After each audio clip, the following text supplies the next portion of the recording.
Hi everybody, this is Kevin and welcome back to another anime review. And today I'd like to share my thoughts on the Seabed Temple arc of Black Clover, which consists of episodes 40 to 50. And once again, just like the last arc, the series takes another step in the right direction. A lot of great action scenes, and for the first time we get to see the Black Bull Squad work together as a team to defeat a very powerful opponent. And I really love this arc, very good. So, when we left off last time, our heroes went up against Licht, the leader of the Eye of the Midnight Sun, and the Third Eye, the three most powerful members of the group. And it was them versus Yami, Sukahiro of the Black Bulls, and the three other strong Magic Knight captains. And it was pretty much a stalemate, with the Eye of the Midnight Sun escaping, with no casualties. Neither casualties on the good guy side either. But they were briefed by the Wizard King, Julius Novachrono, with the facts that, well, they're after all these magical stones. The Clover Kingdom has a few of the magic stones. The Eye of the Midnight Sun has a few of the magic stones. And there's a stone that's conveniently in the Seabed Temple, which Julius Novachrono enlists Yami and the Black Bulls to go there and, secure the stone before the Eye of the Midnight Sun. And their whole overall goal is to acquire all these stones so that they can revive the Elf Tribe, which I guess is like an evil faction of, elves that have ancient magic and such. So, before all this happens, it's the Seabed Temple, so it's underwater. They make their way to the beach close to where the temple is. And, of course, you get the obligatory anime beach episode, and it's like the fan servicey episode. You have Finroll, once again, trying to hit on all the babes. You have Gauche, who's like not even in a bathing suit. He's just sitting there. I have to look at my picture, Marie. What am I doing, a few fools? Where's Marie? You have Asta running around, and then you have Noelle, which prior to this, she was hanging around with Vanessa, who you may have seen in the opening that I showed you there with wearing the pink and with her tits hanging out. She's like the big fan servicey character of the Black Bull Squad, and she's trying to help Noelle pick out a bikini. And meanwhile, Noelle's just thinking, oh, I should dress conservatively, but I want to dress like this to impress Asta. So she gets her nice little bikini, and throughout the whole episode, it's like, oh, Asta, look. And he's just oblivious. He won't look at her, and she's getting all mad. And just some funny shit there. And then, of course, Seke shows up again. I mean, what is this dude? He just keeps showing up at all these inopportune times.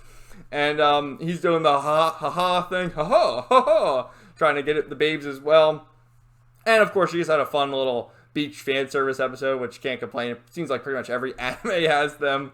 So, it turns to night, and essentially they need Noelle to use her water magic, because that's what she uses, water magic, to create a way to get through the whirlpools and make the way to the Seabed Temple. And she's not confident in her magic powers quite yet, because, she's used it before, but can't really control it. I mean, she's still young, so, she doesn't have the potential. And it's sort of been implied that she's a failure in her family, like she's a noble royal family, and her brothers, and I guess, is it her father? Or I think it's all her brothers. They're part of the Silver Eagles squad, and the one is a captain, and they continue to mock her because of her unharnessed magic power and how she's a disgrace to the family. So, as they're training at night, they come across this woman, Kohono, I believe her name is. Sorry, again, the pronunciations, they're a bit difficult. But she's out there singing, and she uses like this singing healing magic, and sort of gives Noelle a pep talk to harness her power, and to which Noelle does, and they make their way to the Seabed Temple. And as all this is going on, you have all the heroes from the Black Bull Squad. You have Finroll, Luck, Magna, Captain Yami, Gray, who's like this big dude who just goes whoosh, and he's like smoking a cigarette or whatever. We'll learn more about that character as it goes on.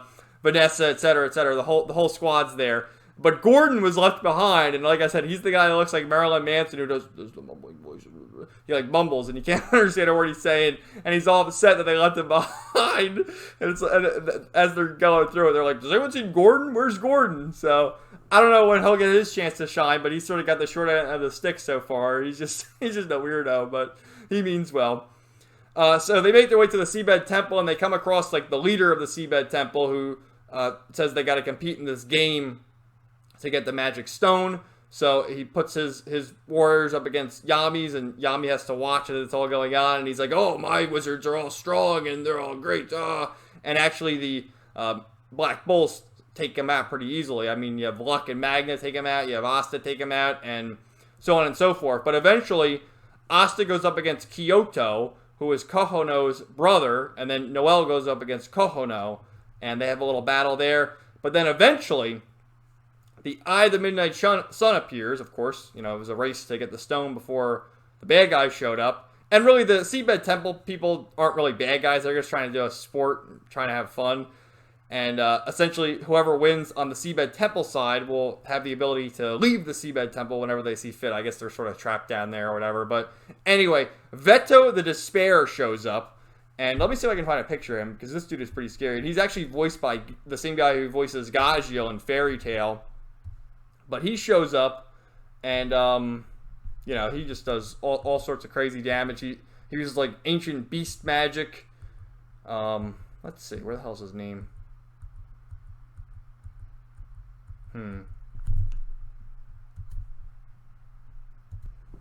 Alright, so here's Vetto right here. He's a scary-looking dude.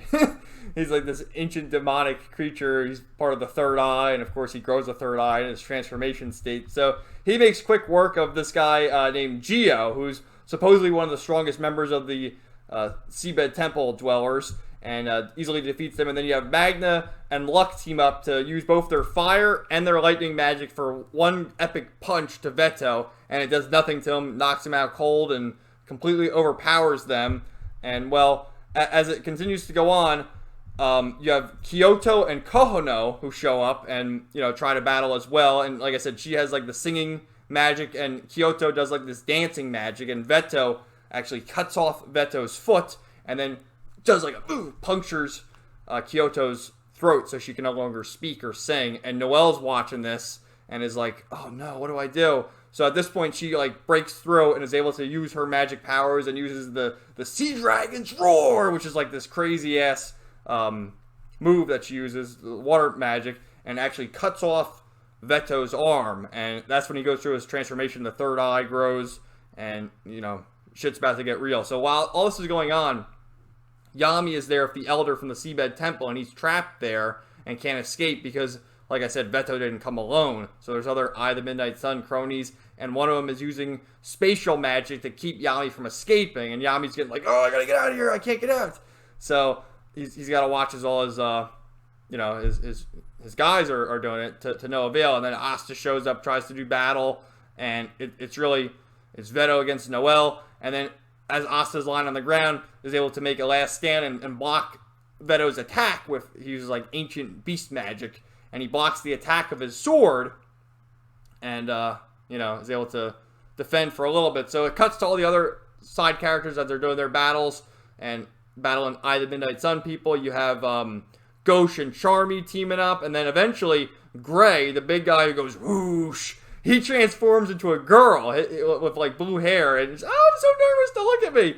And it's kind of funny that Gray was doing that whole persona, and it's like, what the hell? Who even is this character? And her whole thing is she can transform, and I guess took the shape of this giant dude for a time, and is just like awkward and embarrassed of everybody. So slowly but surely, the characters start to regroup with each other, and at first you have Vanessa and Finral show up to join the battle, and Vanessa, she uses thread magic. So because Asta has no magic, she's trying to thread him up to like sort of fling him around the whole battlefield. And then you have Finral with the portals continuing to open up portals so that Asta can jump through them and do like surprise attacks and back attacks on Vetto. And they're actually putting up a decent fight. But Vetto's just, sort of watching and letting Asta attack him so he can understand the strategy and also let Vanessa and Finral's power be drained. And there was a sort of internal awakening with Finral because he was a coward throughout this whole arc, sort of just hiding there, continuing to open portals to escape. But he comes to his senses that he's like, my team needs me, I need to help them. And also, because, I said he's like the guy after all the ladies, he has a bit of a thing for Vanessa too, so, that's sort of his incentive to help as well. But as this is all going on, they're running low on magic power, and then you have Ghosh, Charmy, and Gray all show up to aid in the battle. While this is all still going on, you have Noelle, Magna, and Luck out of commission, along with Kyoto and Kohona, and they're there sort of passed out while the others are putting up a fight. And then at the last moment, Yami uses dark magic, dark dimension slash, and breaks through the spatial magic barrier and enters the fray himself and does battle with Vetto and puts up a good fight as well. And then Vetto's about to like self-destruct and explode, And at this very point, Asta awakens his demon power. He has like this ancient demon power within him, within his grimoire and his sword, and that awakens, defeating Vetto once and for all. And it's kind of funny because they call him Vetto the Despair, and throughout the whole battle, he goes, "You will feel despair, despair, despair." And after the battle's done, Yami says, you know, "Okay, Mr. Despair, would you shut the F up?" You know, and as little words as that. So, great battle, and it was great seeing all the characters involved and doing something. Like, in a lot of anime, I feel like you get introduced to a character, right? And then they have their arc, and then they just fade away. But here, we've slowly but surely been introduced to all these characters, and here for this first epic battle, they all do something.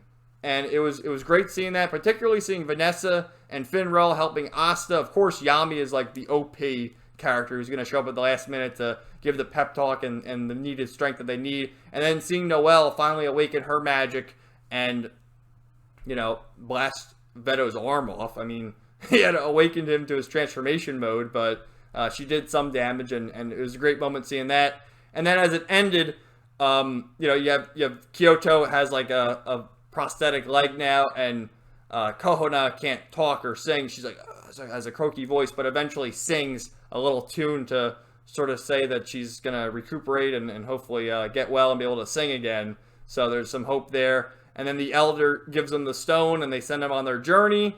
And you know, it was a great arc, great battles, and a lot of great character development, and really cool seeing everyone get new powers and working together. And I love the show. I think it's a fantastic show. Again, I do concede the fact that the opening arc and the first few episodes are slow and annoying. Asta's voice actor is still annoying, but I think that's just how the character is written, and you know, it's consistent, so that's cool. But I do like the other characters, and you know, it's just seeing the whole squad work together is great. I mean, I didn't really even talk about Charmy, but her magic, she's like the little girl who just likes to, I'm Charmy, I like to eat. And she uses cotton creation magic to create these giant sheep. And usually she uses it to have the sheep cook her food, but the sheep can also attack, of course. And she's also apparently one of the more high-ranking wizards in that group, which I find hilarious.